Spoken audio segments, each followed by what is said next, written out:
Hey everyone, it's SANYXS and welcome back to the channel. Today we are going to be counting my top 10 picks for the best tips and tricks for ARK, the Survival of the Fittest. I also want to note that this list is not in any specific order, and if I missed anything you can leave it in the comments. Number 10. Craft spears before landing. While gliding, you can hold in F to open your inventory, and you can quickly craft 10 spears by right-clicking multiple times on the spear in your inventory. This tip is really useful because then you will be already kind of equipped to fight right off the bat when you land, so if someone lands right beside you, you are already ready. Number 9. MESOPITHECUS tame. So this little monkey might not seem like much, but you would be very surprised if you gave him a chance. After you've tamed him, you can go up to him and press E to put him on your shoulder.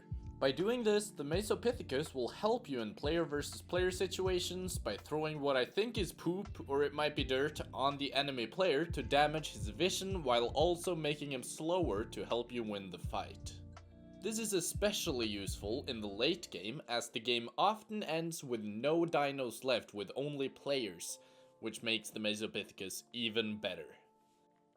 Number 8. Make your character as small as humanly possible. There are two different ways to go with this, either the male character or the female character. So the male character is better in the sense that he actually has faster attack speed with melee weapons, which makes obviously some PvP situations a lot better, but the female character has a smaller hitbox than the man. So, it's kinda personal preference. Do you prefer not getting hit or hitting other people faster? It kind of, goes to personal preference.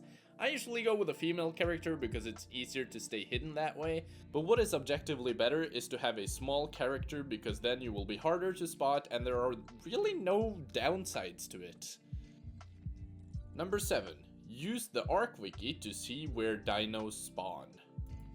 You can go to the website ark.fandom.com and search up whatever dino you're looking to tame in ARK Survival of the Fittest, and you will find their spawn zones and where they spawn most often, as the spawn zones are pretty much the same as ARK Survival Evolved. Number 6. Fighting bigger dinos. When fighting the biggest of dinos in ARK the Survival of the Fittest, let's for example take the Titanosaur. Let's take the Titanosaur. When fighting the Titanosaur, I personally like using the flaming arrows.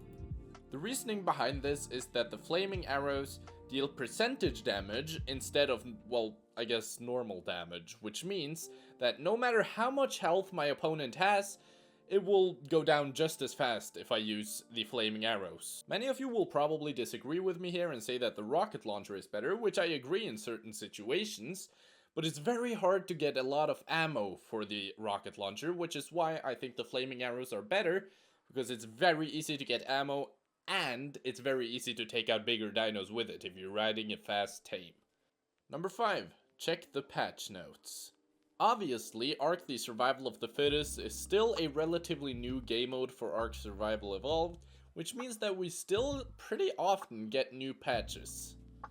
The reason why you should check the patch notes is because you can check if they have nerfed anything or buffed anything. Take for example the Carcharodontosaurus, which used to be very OP in ARK the Survival of the Fittest not too long ago, but if you've read the patch notes, they have really nerfed it into the ground, so yeah, it's just nice to keep yourself updated, to know what is good in the game and what is bad. Number 4. Stamina boost.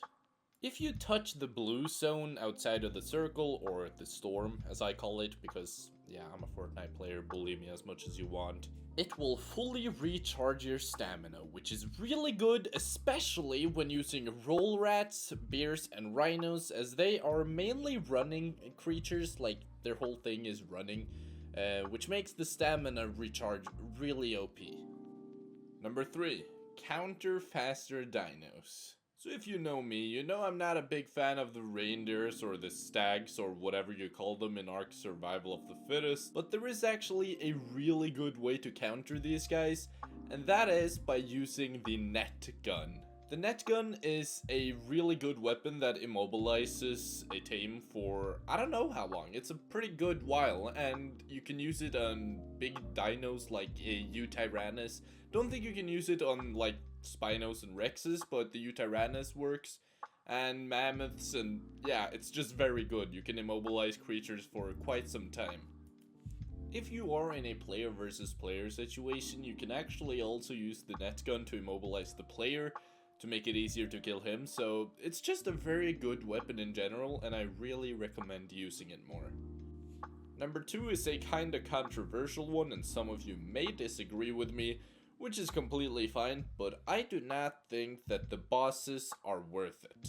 So obviously you need 400 tokens to tame yourself a boss in ARK: The Survival of the Fittest, and even after you've tamed them, they're not that great. The worst part about them is definitely that they cannot heal, so any damage you take is permanent. And they're not really that strong in a PvP situation either, considering 2 level 3 Rexes or 2 level 3 Spinos can probably defeat the dragon in a fight. Another thing is that if you kill something with the dragon or the broodmother or the Megapithecus, you won't get any tokens from it, which makes it really difficult to build an army, get other dinos, except for the boss.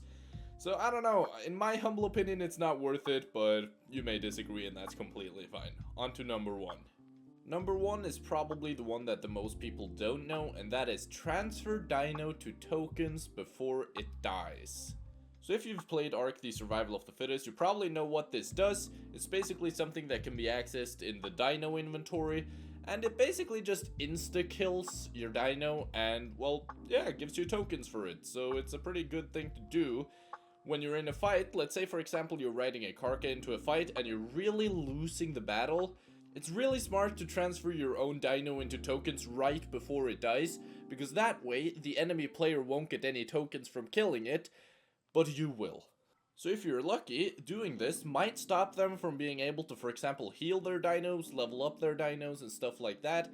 So it's just a really simple thing to do to basically ruin the day of your enemy and gain some tokens. So that was all I had for today, so if you learned something new, then leave it in the comments. Would be really interesting to see, and I always appreciate a comment. I know that some of these tips may have been more directed towards beginners, because some of them were pretty simple, but I still hoped you enjoyed, and yeah, learned something. Don't worry, the next video will be a normal Survival of the Fittest video again, and yeah, that's everything I had for today, so thank you guys so much for watching, and have a great day.